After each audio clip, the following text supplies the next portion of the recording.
Elina को मिली ए 5 नायकों साथ हॉलीवुड लोकप्रिय एलिना सामंतराय निज क्यारियर को ठीक भाव हैंडल कर जमापड़ी। एक गत 3 वर्ष है से टॉप हीरो एवं डायरेक्टर सह काम करने सुजोग पाई। एलिना प्रथम फिल्म थिला 2015 इश्क तू ही तू। तापस घुरिया निर्देशित यह फिल्म तांकर नायक थे अरिंदम। तापर दर्शक देखा पाई सुशांत गणी निर्देशित कहीं नुहे कहार। तापर दो लोकप्रिय नायक अनुभव ओबेदेव सह काम करने सुजोग मिलता। मोरल कृष्ण निर्देशित जगह हाथ पघारे।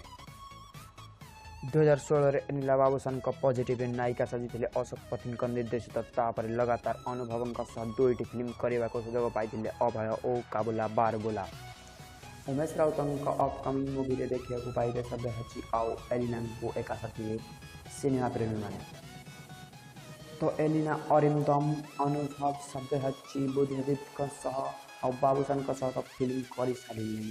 कौन अम्रान संबित टप टप ओडिया हीरो मान सहित आउ करेंगे ना फिल्म।